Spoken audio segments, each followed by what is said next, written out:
yüreğimnin okkulimegini kiyip uzgan idin küzgü qarşından şul şağan gey uzi alğa kelip ube boldu minim başımdan balaqayım nişke billerine minim kulimegimni giymesin ağır yükler salıp iğnerine aşı yazmış sina birmesin. Biz tanışkan şişme yoluna resmini tutup şığam kulama Kükrəgimə qısam resmini Yerinlərim əytəy ismini Şık qonıған тәуге соқамақ бойылып Яманы су атылайм сені ойылып Жерге тома қойнар яшьләрім Мен işledim, әйтшін işledim Akşalarda bin yürüyüm Singa şeşekler ezlim Ak şeşek atkanışımır Şav şeşekte atı sirin Ak şımırtta atı sirin Kaysın mi singa birin Ak şımırtta yak siringen Bin gaşık bulup yürüyüm Ak şımırtta atı sirin Kaysın mi singa birin Ak şımırtta yak sirinde Min gaşık bulup yürüyüm. Исәнмесез, хөрмәтле милләттәшләребез. Бүген Дөнья студиясендә кунакта без сезгә әле генә тәкъдим иткән бик популяр җырларның авторы Рафис Габделганиев. Рафис, сәлам, исәнме? Хәерле көннәр, хөрмәтле тамашачылар. Хәерле көннәр инде менә сезнең тамашагызга чыгарган өчен бик зур рәхмәт. Башта ук бер серне шишеп куйым.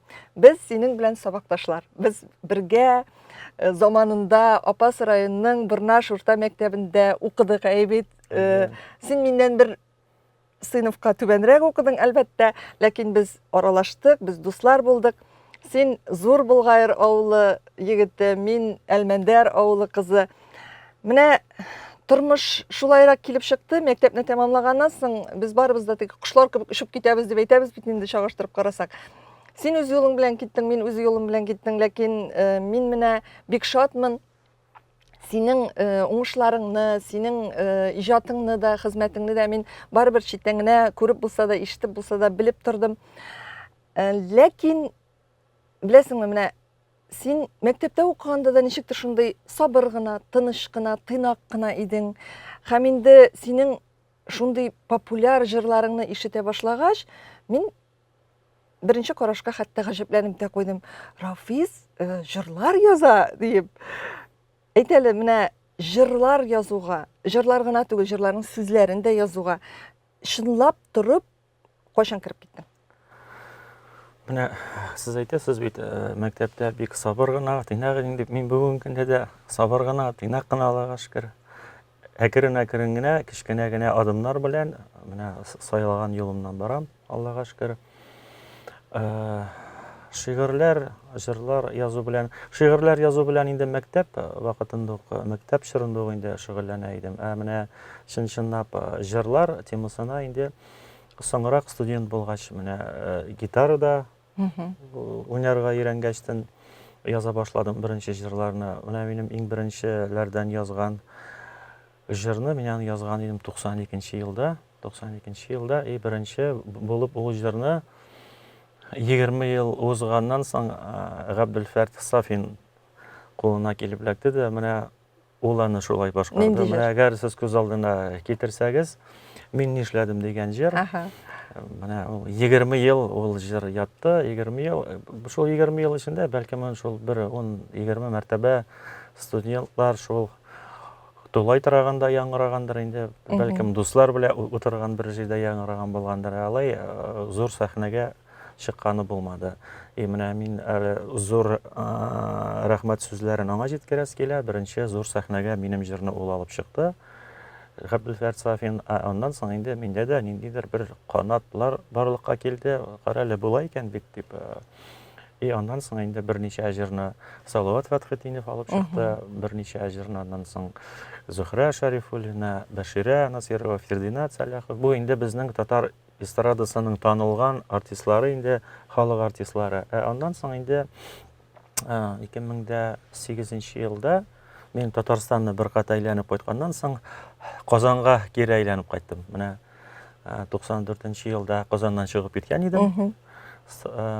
Юрфакны бетергәндә Мамадышка, аннан Чермешәнгә, аннан Арчага һәм менә 20 ел әйләнгәннән соң кире Казанга әйләнеп кайттым да һәм 2008 елда ул вакытта Барс Медиа компаниясенең бик каты күтәрелгән вакыты иде. Анда яшь җырчылар килгәннәр иде. Ришат Фазли Ахметовлар, Раяз Фасиховлар, Илназ Баклар, Гүзәл Идрисовлар. Шул менә шундай җайлы вакытка туры килде.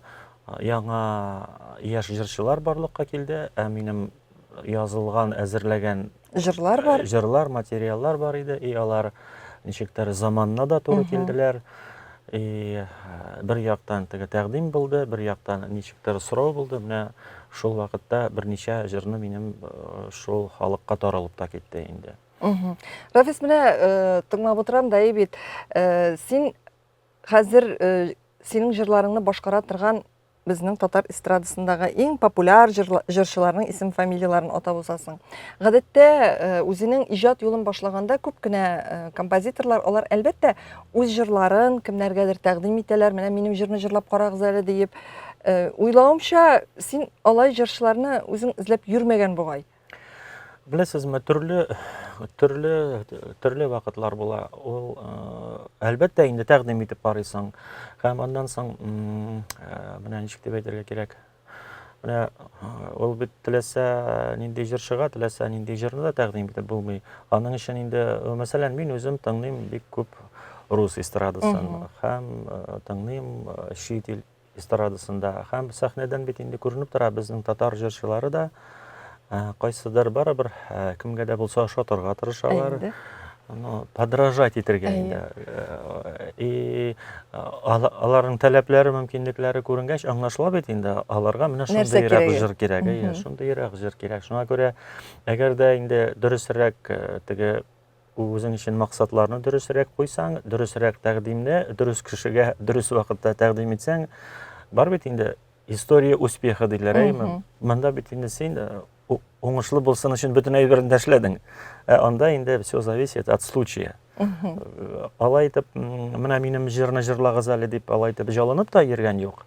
Инде менә бу җырны җырлап карагыз әле дип инде әлбәттә тәкъдим итеп карыйсың. Кай вакыт инде менә шундыйрак җыр булмас микән дип сөйләшү барышында андый да әңгәмә була. Монда инде барлык очракта да инде сораган җырны да язып булмый. Әлбәттә. Заказ белән эшләү бик авыр диләр бит. Кай бер очракта инде менә мин мотор җыр язганым, шуны җырлагыз әле дип тә, тем более артист кешеләргә, тем более җырчы кешеләргә алай итеп навязывать итеп булмый. Син күбрәк навязывать итә башлыйсың, шуның хәтле каршылык кына туры килә. Кай бер әйбергә вакыт кирәк. Мәсәлән, ул ята, аннан соң тыңлап карыйлар да. Берсендә шулай Салават Азакевич көтмәгәндә шулай шалтырата. Кич белән инде бу менә ди Уфадан кайтып киләм әле ди. Кара әле ди, бу җыр синекеме ул ди? Бигрәк әйбәт җыр булган бит ул ди. Ул җыр анарда ярты ел ятты. Менә ул инде аны юлда кайтканда видимо тыңлаган инде. Бу ди әйбәт җыр бу ди. Миңа була бу җыр ди. Ничек инде каршы килесең әйбет. Салават хәтле салават сиңа шалтыратып әйткәч инде, җырың әйбәт миңа була дигәч инде. Соңгы тапкыр килдем синең яныңа. Йомшак кына тотып кулыңнан. Гафу сөрим карап күзләреңә. Узмам башка синең юлыңнан. Гафу сөрим карап күзләреңә. Узмам башка синең юлыңнан. Рафис, менә ул бит инде һәрбер җырның аның үзенең тарихы була.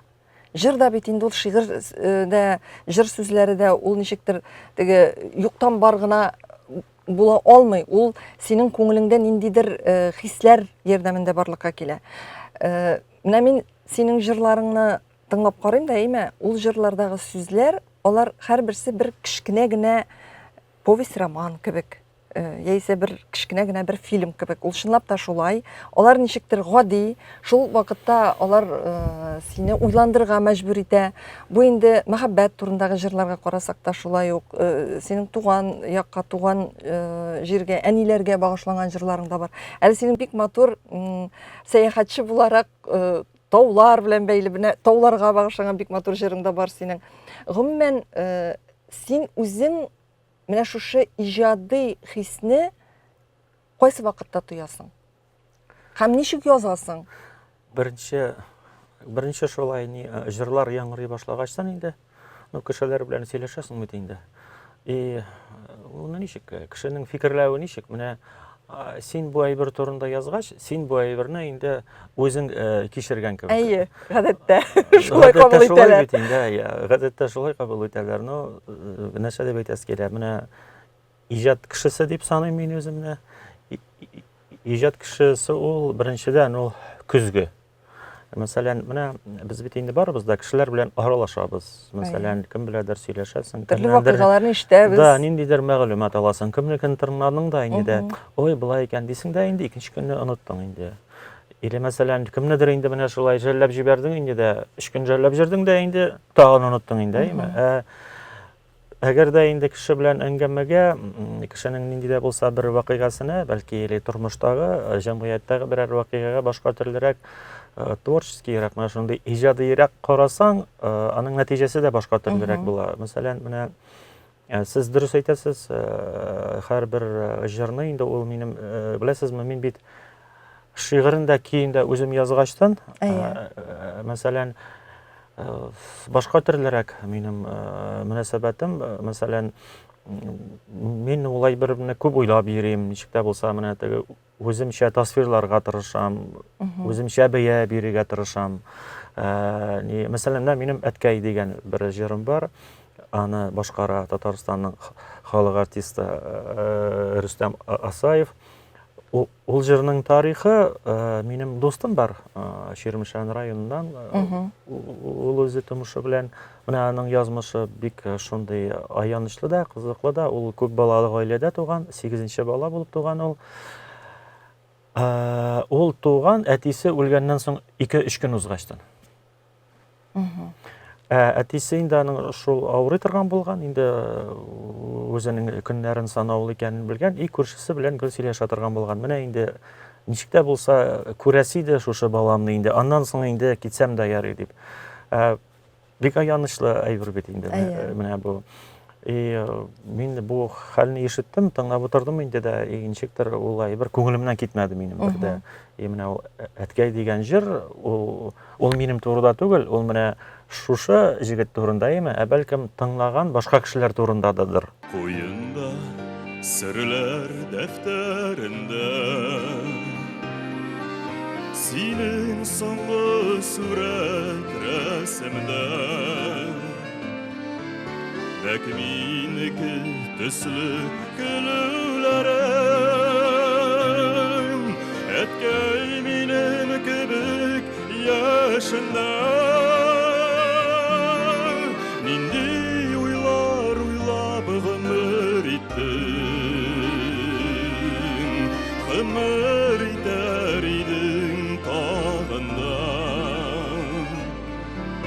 ниләр уйлап шулай иртә киттең, гомер чәчәк аткан чагында. Минем иҗатыма бик күп мөнәсәбәт ясый. Мен әйтеп киттем бит инде, рус җырлары дип. Менә 14-15 яшында мин гитарада уйнарга өйрәнгәчтен инде, ул вакытларда бит инде татар җырлары гитарага киләнмәгән иде. Татар җырлары бит инде алар гармун моңына, моңга киләнгәннәр. Күбрәк инде мин тыңлыйдырым рус җырчыларын, Высоцкийларны, Визборларны. Үземчә сорау бирәдерим, ни өчен менә бездә мондый җырлар юк була бит, мәсәлән, татар җырларында менә шундыйрак мелизмнарга салырга һәм шундыйрак темаларны менә сез әйтәсез таулар турында дип. Да, таулар, мәсәлән, тауларга инде тауларлар табигатьнең бер күренеше буларак та мине бик каты сокландыра. Тауларның шиге юк. Мин менәм тауларга, чөнки җирдә хисләргә урын юк. Ул җырны язырга миңа шундый, ничек дип әйтим, теге рухландырган әле бер ул Высоцкийның җырлары «Выше гор могут быть только горы, на которых я не бывал». Менә ул җырларны ул язган 70-нче елларда ук инде сүзләрен тыңласаң, ул һәрбер чор өчен, һәрбер поколение өчен ниндидер актуаль булып кала барыр. Девиз булып торырга может, менә мәсәлән була бит шундый чор, яшь үсмерләрнең шундый җитлеге чоры, нәрсәдә булса эшлисе килә бит, күрсәтәсе килә, тауларга менәсе килә, бер тауга менгәч икенчесенә менәсе килә, биегенә менәсе килә. Минемчә ул менә шундый рухландыра торган, ниндидер бер канат куя торган, һәрбер чорның бер гимны булып тора торганрак менә шундый. Высоцкийның тагын башка җырларына килгәндә, мәсәлән, менә мин яратмыйм дигән җырым бар. Ул җыр өчен инде мине бик каты тәнкыйтьләделәр дә инде. Ни өчен син мин яратмыйм дигән җыр язырга буламыни инде дип. Менә мин яратам дигән җырлар бик күп бит. Менә 999 җыр бар мин яратам дигән. Вот менә мин яратмыйм дигәндә бер җыр булсын әле. Нәрсәне яратмыйбыз без, мәсәлән? Шул ук Высоцкийның иҗатын карасак, он не любит, когда железом по стеклу, или же когда все время против шерсти. Без нәрсә яратмыйбыз? Бездә бит нәрсәдер яратмыйбыз. Рафис нәрсә яратмый? Мин түгел, мәсәлән, мин бит инде кешеләрне тыңлыйм, мәсәлән, без нәрсәне яратмыйбыз? Мәсәлән, әгәр яңгыр яуып җиргә үтмәсә, без яратмыйбыз. Там или без узганда тузан басылмаса, без яратмыйбыз. Аны бит менә ничек тә булса күз алдына китерергә була. Шәхсән үзең нәрсә яратмыйсың, Рафис, әйтә менә шу урында? Нәрсә яратмыйм? Нәрсә эшеңне пешерә, нәрсә кәефеңне төшерә? Яратмый торган әйберләр шул бит инде ул. Бу дөньяда инде күбрәк ярата торган әйберләр турында уйлап яшәргә кирәк, минемчә. Яратмый торган әйберләр турында әллә нигә бер генә уйланып куйсаң ярый, чөнки яратмый торган әйберләр турында күпме уйласаң да, Анысын да белеп торырга кирәк. Алар үзгәрми инде. Менә ярата торган әйберләр турында күбрәк сөйләшсәң, ул ярата торган әйберләр, ярата торган кешеләр тагы да киңәерергә мөмкин. Хай сораудан бик шуңа гына китәсең син. Һәм синең тормышың тагы да тулырак булырга мөмкин. Инде яратмый торган әйберләрдән инде, хыянәтне яратмыйм инде, алдашканны яратмыйм. Аннан соң, мәсәлән, менә була бит шундый. Мәсәлән, булдыра алмаган эшкә йөкләнгән кешеләрне яратмыйм мин, мәсәлән, менә бар инде санап китсәң яратмыйм. Нәрсәне яратмыйм? Менә шулай яратмыйм дип сөйләнеп утырган кешеләрне яратмыйм. Яратам дип сөйләнеп утырга кирәк. Әйдә менә шушы урында үзең гитарада уйнап, берәр җырыңны башкар әле. Инде гитара дип сөйләгәч, Высоцкий җырлары дип сөйләгәчтен, тамашачыга гитарада уйнаучы Рафисны күрсәтергә кирәк минемчә. Гитарада. Әйе. Так, бу гитара турында да сөйләп китик инде. Әйдә. Бу гитараны миңа бүләк иткәннәр иде. Безнең Казанда эшләп килә Апас якташлар җәмгыяте. Менә 1912 елда Уникс концертлар залында минем булган иде иҗат кичәсе. Шул ижад кичәсенә бүләк итеп алып килгәннәр иде миңа. Миңа инде аны бүләк иткәндә шундый кызык сүзләр булды. Без инде беләбез ди, синең ди гитараң бар икәнен дип. Менә тагы бер гитара булсын дип. Һәм шуннан соң бу гитараны мин инде төп гитар иттем үземнең. Чөнки ул матур да, миңа ошый да. Истәлекле дә. Да, истәлекле дә инде. Һәр барган җиргә мин инде күрсәтәм дә, менә бу гитараны миңа якташларым бүләк иттеләр дип. Бер җыр турында сөйләп китмәкче булам.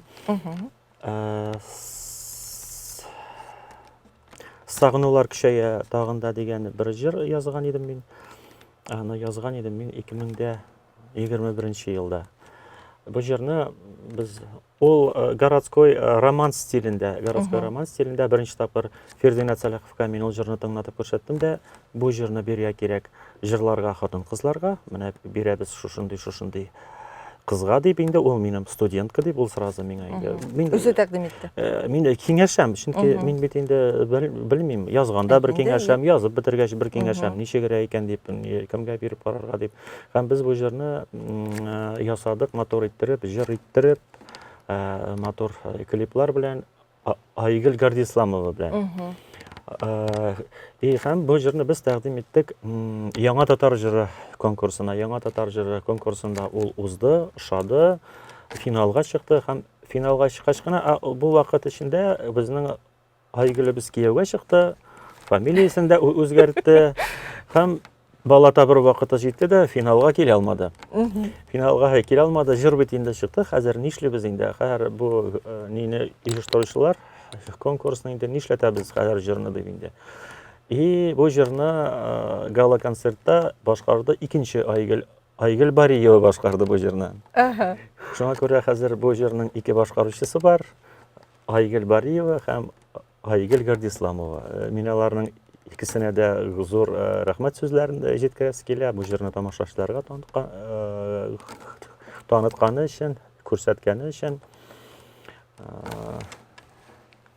Әгәр хәзер шул җырның бер куплетын гына башкарып китсәм, дөньялар шау-шуга күмелә, яман су болытлар күренә, күңелнең юксынган чагында, сагынулар көчәя тагында, ярлардан ярларга җил кага, таулардан шашынып су ага, күңелнең юксынган чагында, сагынулар көчәя тагында. Ярлардан ярларга җил кага, таулардан шашынып суга, упкыннар уралган чагында, күңелдән моңсу бер хис кала.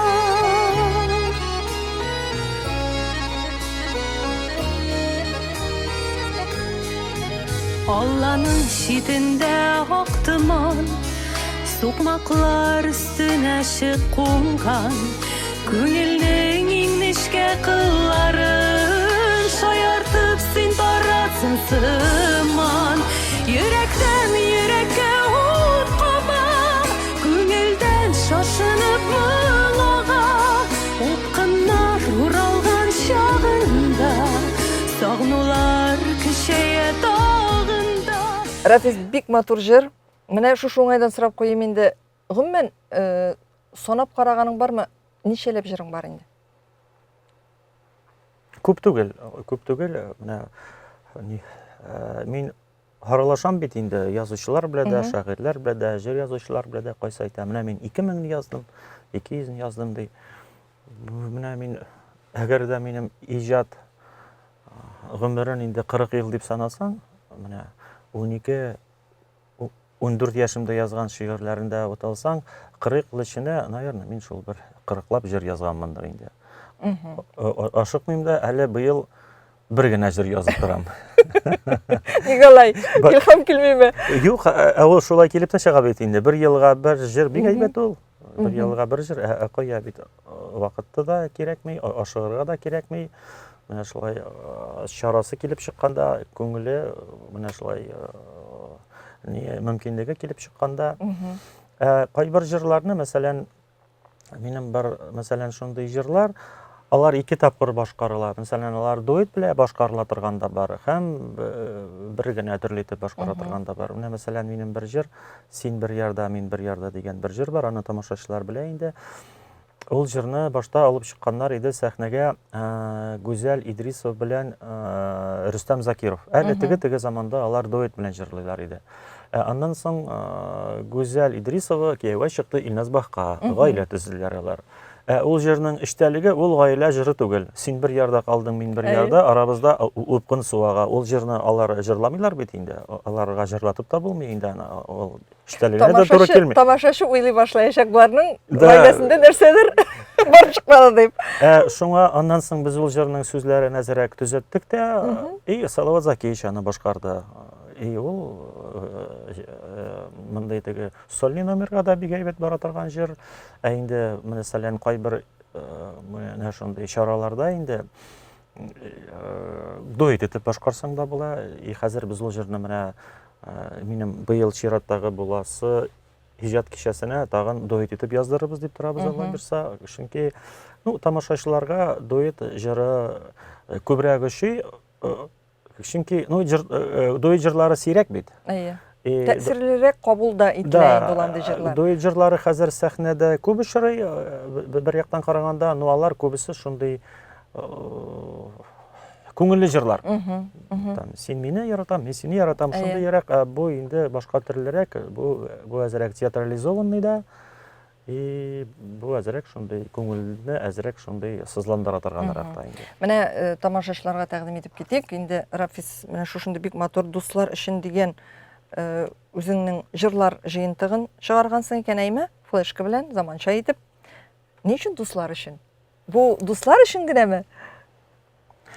Беләсезме? Минем соңгы язган җырларымнан берсе Дус дип аталган бер җыр бар минем.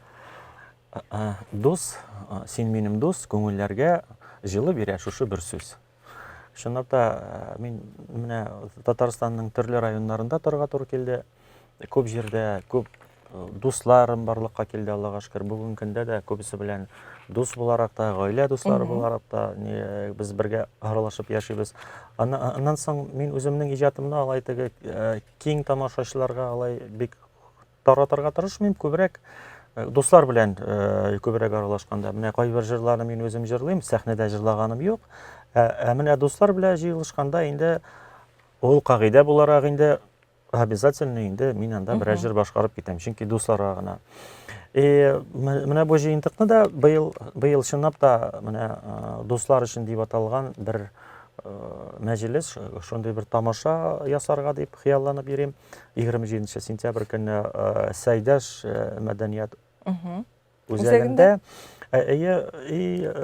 Мин анатадым инде дуслар өчен дип. Әле яшәп торган вакытта, дуслар белән аралашып торган вакытта, менә Татарстанның төрле почмагыннан барлык дусларны җыеп, дуслар белән бергә җыелышып, матур итеп, шулай итеп аралашып утырасы килә. Әлбәттә, инде без бу чараны якташлар, апас якташлар җәмгыяте белән бергәләшеп ясарга дип хыялланабыз. Чөнки күп дуслар минем апастан, туган ягымнан, бергә укыган дуслар, бергә уйнап үскән дуслар.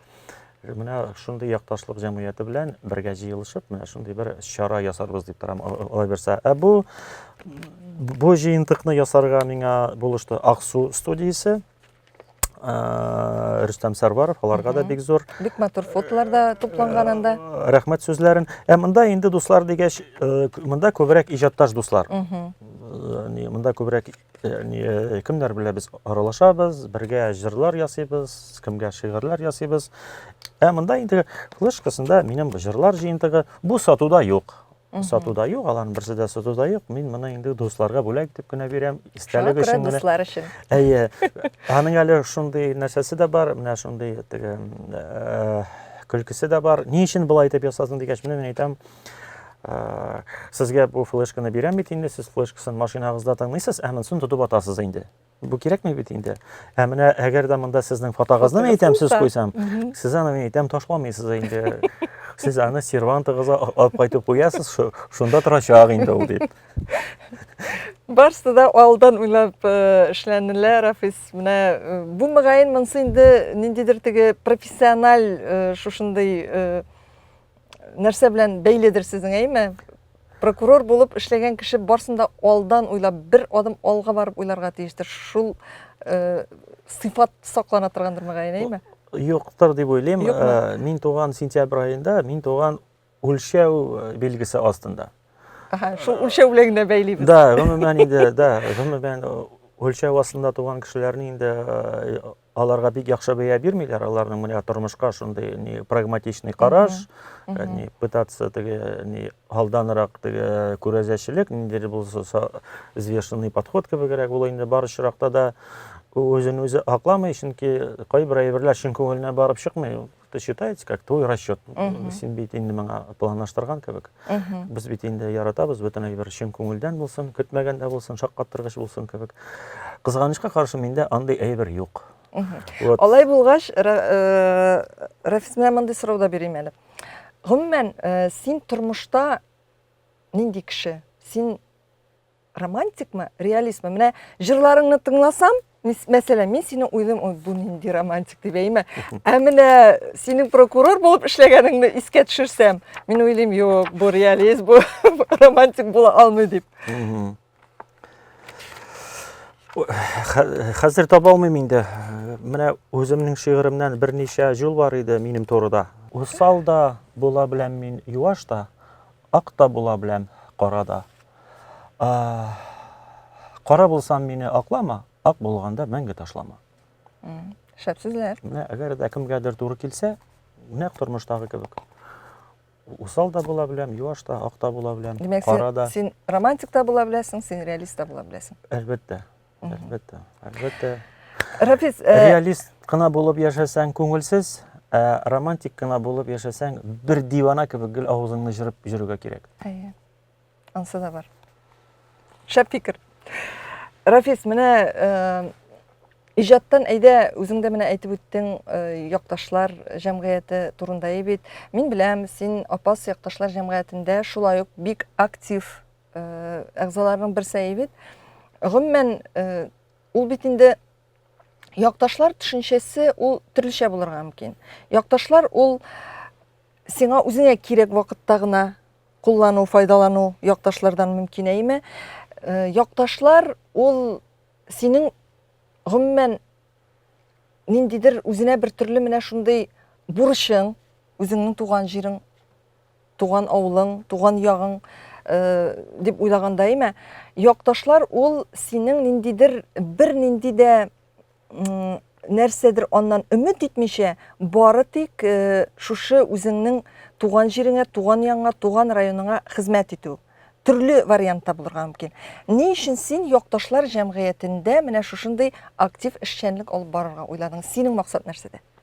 Ну, мин генә актив эшчәнлек алып барам дип әйтсәм, ул дөрес түгел. Юк, ансы әлбәттә шулай. Бу очракта синең Һәрбер оешма бит инде ул, һәрбер оешма ул общественный оешма, җәмгыять оешмасы, анда инде единомышленниклар, мәсәлән, мин үзем ничек моңа килдем? Мин әйтеп үткәнемчә, менә 20 ел буе, 22 ел буе Татарстанның төрле районнарында, төрле почмакларында яшәдем мин. Мәсәлән, башта яшәдем Мамадыш районында. Әгәр дә белсәгез, анда күбрәк Керәшен татарлары. Ул башка төрле культура. Аннан соң Чирмешән районында. Ул Татарстанның икенче почмагында, анда мишәрләр дә бар, татарлар да бар, чуашлар да бар. Аннан соң Арча районында, анда инде татарларның типтарлары тора инде. Шуңа күрә төрле җирләрдә яшәгән вакытта ул барыбер теге ничектер үз ягыңны, үз кешеләреңне сагыныбрак яшисең. Аның ансы да бар, ул синдә бит инде ул гел җыелып килә, накапливается. Мин ул районнарда торган вакытта минем гомумән туган як белән аралашу гомумән булмады дип әйтергә була. Мин авылга гына кайтып йөридем, менә үземнең авылны гына беләдем, булай безнең район кешеләре белән, иҗат кешеләре белән анда мәсәлән, без каядыр күрешсәк, сөйләшеп аралашып аладыр. Мәсәлән, шул ук Чирмешән районында, Мамадыш районында да безнең районнан чыккан кешеләр бар иде. Без алар белән аралашадыр. Без алар белән теге бергә үсмәсәк тә, бер-беребезне аман-хәтле белмәсәк тә, чит җирдә үзеңнең райондашың белән күрешкәч, ул уже сиңа якын кеше кебек. Ул бик якын, туганың кебек була бит. Да, ул уже якын кеше инде. Аның белән даже любой җирдә син күрешкәндә дә ничек анда районда хәлләр дип шуны сорашасың бит инде. Аннан соң Арчага күчеп кайткачтан миңа танышырга туры килде. Менә шулай язмыш Хәлим Абдуллович Гайнуллин безнең якташлык җәмгыятен алып барадыр. Ул Арчага ул вакыт эшлидер Минюста, ул Арчага ниндидер бер мероприятие белән килде дә, без аны белән шунда танышып киттек. Син апасныкымыни? Әйдә син менә безнең белән дип. Бу булды 2003 елда микән инде. 20 елдан артык инде. Менә шул Арчага якын килгәч, Арча белән Казан арасы якын бит инде. Анда инде уже аралашу да башка төрлерәк булды инде. Мин бу эшкә тартылып та киттем. Аннан соң якташлык җәмгыятенең ниндидер бер мероприятиеләрен Арчага килеп уздыралар, анда җыелыш кебекме, менә шундый теге менә шуннан аралашу кирип китте инде. Аннан соң Казанга күчеп килгәчтән инде бу аннан соң инде аралашу да кайбер эшләр миңа йөкли башладылар. Мин үзем дә кайбер әйберләргә үзем күңел биреп тартылдым. Бүтән караш белән. Бүтән караш белән кара әле менә нәрсәләрдә эшләп була икән бит кара менә мәсәлән. Аннан соң якташлык бит ул бездә генә түгел. Бүген көндә 33 районның якташлыгы эшләп килә. Бар бик уңышлы, бик яхшы эшләүче якташлыклар бар. Актаныш районныкы, мәсәлән, Буа районныкы. Син әгәр бер эшкә алынып китсәң, анда бит инде сиңа уже шикләнер кешеләр барлыкка килә. Ул якташлыкта мәсәлән, син әгәр моңа күңел бирдең икән, моның белән шөгыльләнә башладың икән, син уже кемгәдер тигезләнергә тиеш. Нишләп әле син алардан начаррак эшләргә тиеш. Бездә бит инде булдыра алабыз бу эшне. Аның өчен әллә нәрсә кирәкми, аның өчен үзең кебек якташлар белән бергә туплашырга да, сөйләшергә дә. Менә әйдәгез, мондый чара эшлибез. Менә алай әйтәбез, менә болай әйтәбез дип әле менә яңа гына безнең авылыбызда, Болгай авылында, туган авылыбызда без уздырдык шундый чара. Быел бит гаилә елы. Гаилә елы. Менә безнең бит әгәр хәтерләсәгез, 70-80 елларда гаиләләргә игътибар бик каты көчле иде.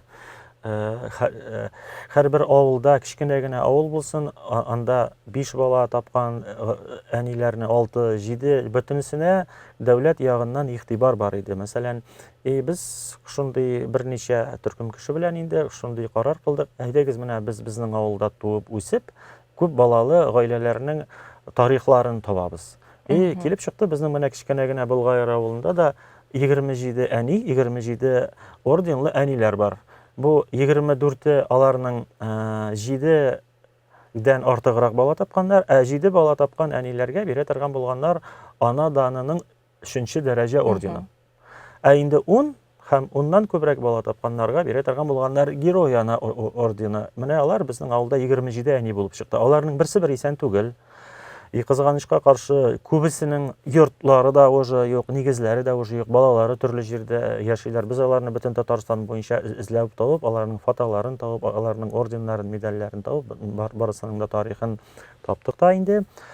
Клубта шул музей почмагында аларга матур гына бер почмак ясап куйдык һәм балаларын төрле җирләрдән чакырып, шул гайра бәйрәм итеп ясадык.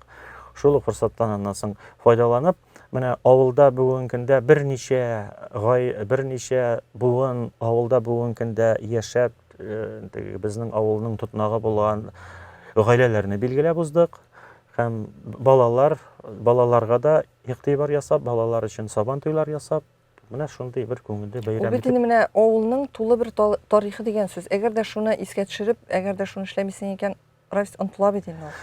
Беренчедән алар онтылган инде. Беренчедән безнең дәүләтебездә белмим качан бу әйбер кабатланыр. Белмим качан менә шулай итеп балалар табып тәрбияләп үстергән әниләрне шулай итеп зурларлармы? Бәлкем зурларлар, бәлкем зурламаслар да. Бәлкем без ул вакытны әле күрүбезме, юкмы? Инде менә бу кешеләр онтылып бара бит инде беренчедән. Аннан соң авылга бит мәсәлән дистәләгән еллар эченә бер генә кайтучы кешеләр бар. Алар да мәсәлән шунда кайткач музейга кереп әниләрен күрсәләр, гаилә фотоларын күрсәләр, алар өчен дә бит инде алар да бу тарихта, бу авыл тарихында эз калдырган дип горурланып искә алалар бит. Күңелләренә җылылык алалар.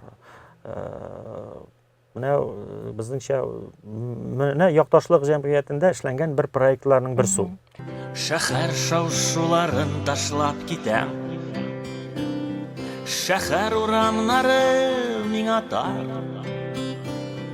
Авыл башындағы иске иде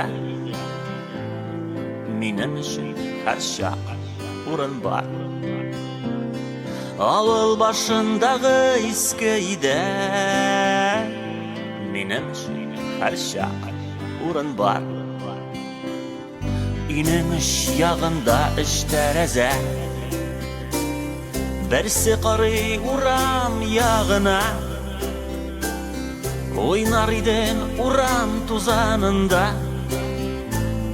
Қалар идем бала шағымда Ойнар идем урам тузанында Қалар идем бала шағымда Икеншісі қарый бұлынарға Аннан килә җиләк исләре Шул болында қалды үсмер шағым Һәм беренче сөйү хисләре Шул болында қалды үсмер шағым Һәм беренче сөйү хисләре Үй артына шыққан тәрәзәне Қаплап кеткен қойы үләннәр Қайырлары қупқан имәннәре Аумағаннар мені күткәннәр Қайырлары қупқан имәннәре Аумағаннар мені күткәннәр Якташлык җәмгыятендә хәйрия эшләре бик күп барлыгы. Менә бүгенге көндә нинди актуаль мәсьәләләр бар.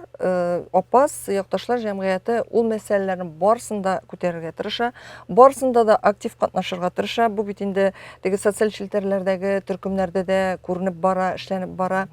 Гомумән менә якташлар җәмгыятенең бу эшчәнлеге ул лидерлар булганда гына эшләнә. Шулай бит. Һәрбер эш ул ниндидер лидерлар ярдәмендә тормышка ашырыла.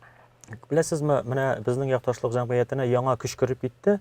Әле менә бер 3-4 ел алда дип әйтик. Чөнки безнең якташлык җәмгыятенең җитәкчесе булып без сайлап куйдык Нуриев Марат Абдулхаевичны. Ул инде Казанда да, Татарстанда да билгеле кеше. Бүгенге көндә ул Дәүләт Думасының депутаты. Менә ул килгәчтен безнең иштагы да җанланып китте һәм аның янына тагын менә шундый берничә актив кешеләр дә тупланды. Кешеләр булгачтан, команда булгачтан, бер идея булгачтан иштагы да җанланып китә. Шуңа күрә менә бу активлык безнең әле соңгы бер 3-4 ел эчендә дип әйтергәм мин. Әлбәттә, ул бит идея янда шәхес булырга тиеш. Шәхес булганда уже команда була, анда уже эшләүче кешеләр була. Менә шул мин шул эшләүче кешеләрнең берсе генә. Идея бар, һәм идеяның җитәкчесе бар. Менә якташлар җәмгыяте онсында әйтеп үтик әле, бик матур иттереп 30 еллыгын бәйрәм итте бит. Анда инде бөтен район халкын җыеп, җат коллективлары белән берлектә бик матур чара булды ул. Гомумән, менә син алып килгән бүген китаплар да бар. Әйдә, алар турында да әйтеп үтик әле. Шушы Апас якташлар җәмгыяте ярдәмендә районның мәчетләре дә барланды бит. Ничәләп мәчетне барлый алдыгыз? Менә әгәр дә билгеле булса, белсәгез, менә 7 июнь көнне безнең Апас районында мәдрәсә ачылды. Аны инде бөтен халык белән җыелып, әпәт якташлар да менә шул безнең Казандагы якташларына түгел, Мәскәүдәге якташларыбыз да бик булышлыгы, бик ярдәме белән мәдрәсә ачылды. Аңа хәтле инде берничә ел дәверендә авылларда мәчетләр тургызылды, кайсындан да ремонт ясалды, кайсындан да коймалары. Әле бу эш һаман да дәвам итә. Бүгенге көндә авыл мәчетләрен мөхтисәбәт канаты астына гамәлләштерү бара. Һәм менә шул эш белән берлектә якташлык җәмгыятенең инициативасы белән безнең Апас районында булган 58 мәчетнең, 58 авыл мәчетләренең тарихы булдырылды. Әле бу барсы да түгел. Монда барсы да түгел, әйтеп үтик шунсында. Ну, мәчетләр һаман булып тора. Барлык мәчетләрдә түгел монда. Бу китап инде безнең чыккан иде 22 елда. Менә бу безнең соңгы проектларыбызның берсе.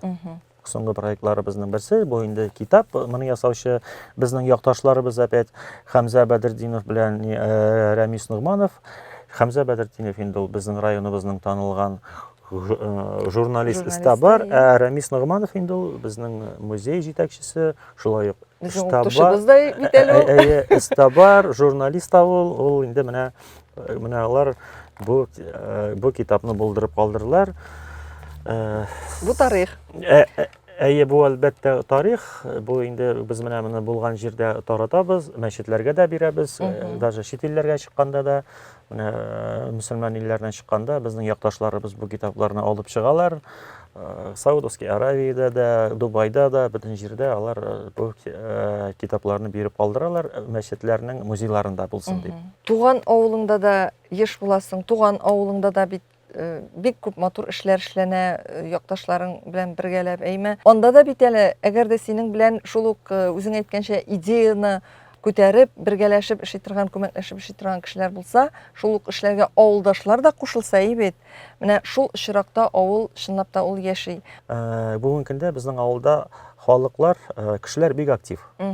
Аннан соң авылның башлыгы да, җитәкчелек тә, халык белән аның элемтәсе бик әйбәт. Икенче яктан килгәндә, менә без якта булган, менә без мәсәлән якташлык дип сөйлибез бит инде, якташлыкта бит инде нәкъ шулай авылдан чыккан кешеләр. Менә безнең Булгайыр авылыннан чыккан, мәсәлән, Биектауда Галиев Ансар Халилович яши. Ул инде авыл өчен җанын тәнен биреп яши торган кешеләрнең берсе инде ул. Менә мин оештыручы буларак инде бу эшләргә катнашым булса, ул инде күбрәк башкаручы буларак, эшләүче буларак. Менә ул безнең авылга килеп кергәндә Бөек Ватан сугышы ветераннар өчен ясап куйган стелланы да менә ул ясады, шишмәләрен дә ул ясады. Аннан соң безнең авылыбызның тарихы йөзек кашы булган Айтуган Максудов ул безнең әкиятчебез, халык язучысы инде ул. Менә аның стелласын булдырып ясап куйды, ул башкарып куйды. Аннан соң авылда музейны менә ул эшләп куйды. Аннан соң авылыбызда безнең мәчетне тышлап яңадан, аның яңа гүмбәзләрен яңадан ясап, монда менә бер генә кеше бер нәрсә эшләп булмый. Да, бер генә кеше бер нәрсә эшләп булмый. Мин инде монда үзем менә теге оештыручы буларак индәйме, менә бер яктан теләүче кешеләр бар, бер яктан бу эшне хуплаучы кешеләр бар. Менә әле без быел яңа гына җирлек башлыгы белән сөйләштек тә, әйтәгез, менә 3 көн авылда ясыйбыз субботник. 27-нче, 28-нче, 29-нче апрель көнне без бөтен Татарстанга тараттык шундый йыгылан. Менә кем кайтала, да бер генә көн ясасаң, мәсәлән, кемдер анда Чаллыдан, Әлмәттән, Нижнекамскидан алар кайтмаска да мөмкин. Без авылда 3 көн ясадык субботник. Зәра кызык булды ул. Беренче көнне стадионны біз җыштырдык. Безнең анда ял паркы бар иде. Авыл халкы да бик күп килгән иде. Ул көнне кайтучы кешеләр күп булмады. Ул көнне авыл кешеләр, беләсезме, самоварлар күтәреп килгән. Менә прямо шунда урам кырында самоварлар куеп чәй эчтеләр, пироглар алып килеп, анда пылаулар пешереп. Ул субботник булмады, ул ниндидер бер бәйрәм булды. Авылның бердәмлеге бит инде. Әйе, мин анда ике кулымны булап кайттым гына инде. Бит инде анда мин кайтып бер үзем генә нишләм. Авыл кешесе авылда гомумән аларда мондыйга запрос бар, аларда мондыйга таләпчәнлек бар. Икенче көнне кайта башладылар шәһәрләрдән кешеләр. Алар инде күбрәк кайттылар зиратка. Зиратларны бит, менә татар зиратларының бит шундый бер кимсезлеге бар. Мәсәлән, христиан зиратларында аларның әтияни көннәре бар. Алар җыштыралар зиратларны. Бездә бит андый көннәр юк. Теге мәҗбүри булмагачтан кайбер зиратлар, кайбер каберлекләр ташландык хәлдә ята. Аларны бит инде бер җирлек башлыгына җыштырып бетерә алмый. Авыл халкы бердәм булып җыштырмаса, зиратларны гомумән тәртиптә тоту мөмкин түгел. Менә без бит әле сөйләштек, мәсәлән, менә ниндирәни 9 бала тапкан, аның зираты шунда тора, аның зираты 9 ел җыштырылмаган. Андыйлар да бар. Андыйлар да бар бит. Аны бит инде, мәсәлән, сез 9 бала икән, ел сайын кайта алмагызсагыз, чиратка салыгыз да, 9 елга бер кайтыгыз да, җыштырыгыз. Күреп китерсез авылдашларыгызны да, күреп китерсез авылыгызны да. Савабы да булыр. Савабы да булыр, шунда. Күңелегезгә бер җылылыкта алып килерсез. Менә 2-3 көнне бик күп кешеләр кайттылар зиратларны җыштырырга. Гомумән бу чараны без хәзер инде башка авылларга да менә Якташлык аша, нинең Апас районының башка авылларына да таратмакчы булабыз. Шушындый үрнәкне. Һәм инде үзебезнең авылда да моны ел сайын кабатларга дип торабыз инде. Бу инде беренчедән теге әллә ни теге 3 көн буе җыештыргач булгайра ул бигрәк пешрәк икән дигән сүз түгел ул. Юк, әлбәттә. Шуның хәтле туздырганыгыз икән дип. Ләкин авылны менә өйне ел сайын ничек юабыз, ничек җыештырабыз, авылда да авылны ел сайын тәртиптә тотырга, үләнен чабырга, үскән агачларын кисәргә, зиратларын тәртиптә тотырга кирәк. Һәм моны авыл халкы бердән булып эшләмәгәндә, авылны беренчелеккә саклап булмый. Бу һәрбер авылга кагыла торган проблема. Әлбәттә, аннан соң авылга кайтып күргәч күрәсең бит инде аны. Булай да без бит инде бөтенебез менә зарланабыз. Ой, авылда юл юк икән, су юк икән дип. Каян килсен инде ул анда? Аны бит инде авыл кешесе генә ясый ала. Аннан соң юлны бит инде аны, мәсәлән, аны бозучы булмаса ясаучы да булмый.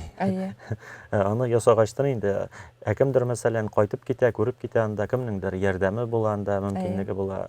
Кемнеңдер мәсәлән, кемдер ул инде бөтен кеше дә анда акча чыгарып бирергә тиеш дигән сүз түгел. Кемдер мәсәлән анда Физик кеше белән булыша, кемдер матди ярдәм белән. Хотя был күреп китә, күреп китсә ул уже бер фикердәге единомышленник була ул. Шулай, шулай. Сез үзегездә бит Рафис күп балалы гаилә идегез, әйме? Бүгенге көндә туган нигез, туган йорт исән саумы, анда яшәүче бармы? Аллага шөкер, безнең гаиләбездә 9 бала туган, мин менә 9нчы бала булып дөньяга килгәнмен. Безнең 2 абыебыз бәләкәй вакытта үлеп киткәннәр инде. Безнең 7без исән, Аллага шөкер, Татарстанның төрле почмакларында яшәп ятабыз. Әти-әнием инде күптән вафат. Әле безнең семьяда 10 бала булган. Беренчесе безнең әти белән әнинең кабул итеп алган балалар булган. Тәрбиягә алган. Тәрбиягә алган. Ул әтинең апасының баласы булган инде. Ул безнең гаиләдә үскән. Менә шулай итеп безнең гаилә зур инде, 10 балалы гаилә менә. 9-ы безнеке. Төп нигездә кайсы туганыгыз? Төп нигездә мин булырга тиеш идем. Төпчек. Төпчек мин булырга тиеш идем. Мине 12 яшыма хәтле син монда кала торган, син безне асрый торган дип баштан сыйпап үстерделәр. Тавыкның да зуррак кисәген миңа бирәләр иде. Шулай да төп нигездә кем калды? Ничәнче? Төп нигездә минем Иршат исемле абыем калды. Аның белеме буенча да ул авыл хуҗалыгы белгече, инде 40 ел буе авылда эшли, агроном булып, ул авыл тормышын бик ярата. Мин калган булсам әле җафаланып яшәгән булыр идем, кая барырга белмичә. Ул инде чынлап та бик рәхәтләнеп яши, ул җирне дә бик ярата, ул хезмәтен дә бик ярата. Ул авылда хәзер мартарлар тота, виноградлар үстерә, ул кәбестәләр үстерә, ул ел сайын нинди дә булса бер нәрсә реализовать итә, ул менә чынлап җирне яратып яши торган кеше. Чөнки авыл җирдә төрле кеше яши алмый. Ансы да бар. Анда яратып, үз хезмәтеңне яратып хезмәт итеп яшәргә кирәк. Менә туган йортыңның шулай исән сау булып кайтканда ишекнең ачык булуы, ул иң зур бәхетләрнең берсе. Әйдә инде менә хәзер күшик, бая үзең дә әйтеп үттең, әйме, тапшыру башындарак иҗат кичәмне әзерләргә җыенам дип.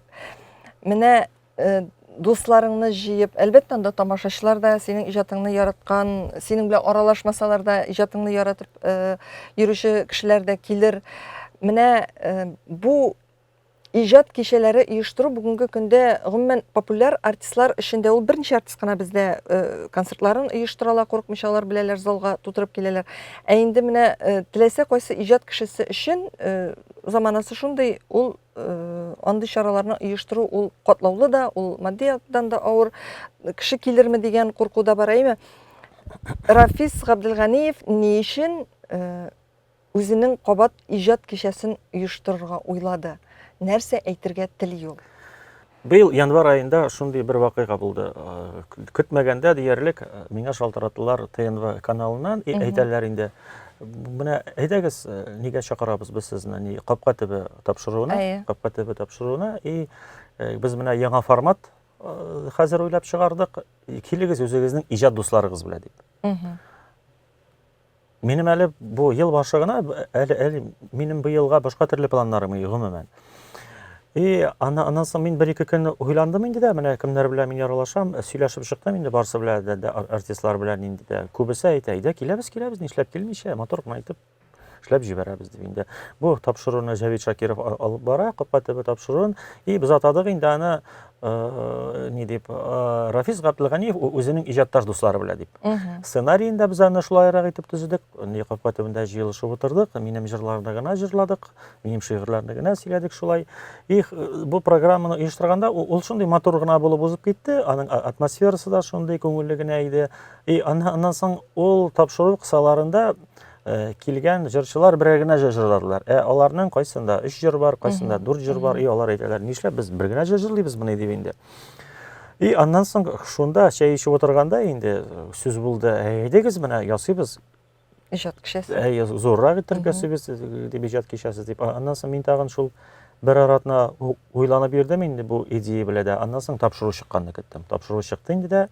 Тапшыруны карагач, аннан соң бит әле обратный связь дигән әйбер булырга тиеш. Күп кешеләр әйтә инде, менә җырларың әйбәт синең, тапшыруны карадык. Кайчан әйдә, син бит бер ясаган идең, кайчан ясыйсың тагы дип инде. Мин әйткән идем инде, яра менә андый иҗат кичәләрен бит инде кагыйдә буларак ясыйлар. Ягъни инде дә булса юбилейга туры китереп. Түгәрәк датага туры китереп. Да, я анда күпмедер яшь, я анда иҗат җырлан. Минем бу бер инде түгәрәк датада юк, бер нәрсә юк монда. Мин шагыйрь да түгел, композитор да түгел, мин язучылар союзында да тормыйм, композиторлар союзында да тормыйм. Шуңа күрә мин ул яктан свободный кеше, ирекле кеше. Быел менә шундый сәбәпләр аркасында әйдәгез дигән сүзгә әйдәгез дип җавап бирдем дә, менә шул әйдәгез. Безнең татарларның бит инде бөтен әйбер әйдәгез дигән башлана. Менә сентябрь айына дип планлаштырып торабыз, Алла бирсә, 20 сентябрь көнне Сәйдәш үзәк мәйданында шул якташлар белән бергәләшеп, аннан соң якташлар белән дә тоже киңәшкәчтен, әйдәгез алайса без моны ясыйбыз, менә синең генә иҗат кичәсен итеп түгел, менә якташлар җәмгыятесенең дә менә шундый бер мероприятиесе дип. Бер очрашуы. Янда барыбер күбрәк якташлар була инде. Аннан соң без килештек инде, әйдәгез менә шундук без күрсәтербез тамашачыларга безнең якташлык тарихында, безнең Апас районы тарихында, безнең Апас районының шәхесләрен дә күрсәтербез дип. Менә шундыйрак бу инде теге концертный мероприятие генә түгел, бу күбрәк культурно-развлекательный, әдәби шундый мероприятие кебек. Бергәләшеп ял итү. Яз кояшы карый җиргә тыйнак кына, кар көртләрен үтеп китә сыйпап кына. Бүген күрдем кышның соңгы күз яшьләрен, кыр казлары эзләп китте үз ишләрен. Сизми калдым яз узганын, яз тиз узды. Ташу акты җирне йыртып, карлы бозылып. Мин хушлашам кышның соңгы кары белән. Яңа елда яңа карлар явар белән.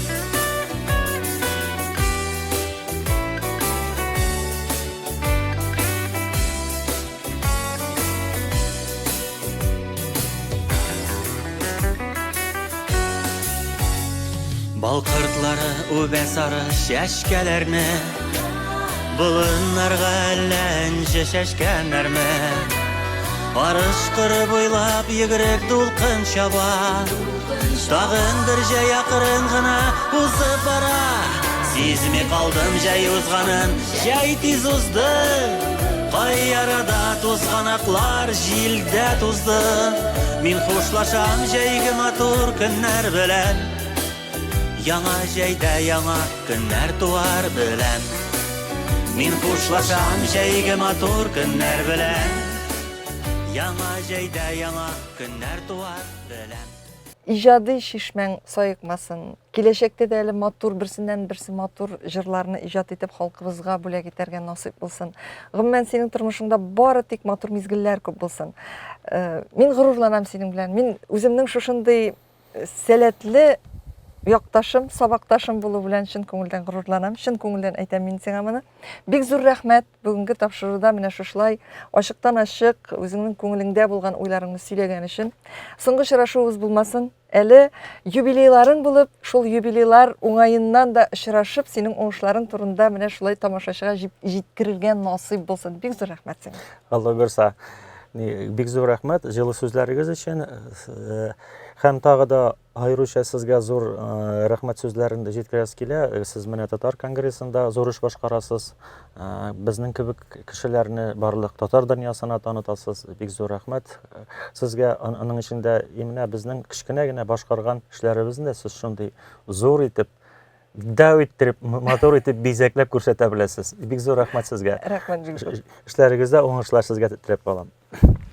Хөрмәтле милләттәшләребез, бүген Дөнья студиясендә кунакта татар эстрадасында бик күп популяр җырлар авторы минем якташым Рафис Габделганиев иде. Әңгәмәне Энҗи Шәһидинова алып барды. Киләсе очрашуларга кадәр сау булышабыз. Һәм әлбәттә, сентябрь аенда Рафис Габделганиевның иҗат кичәсенә сезне дә чакырабыз.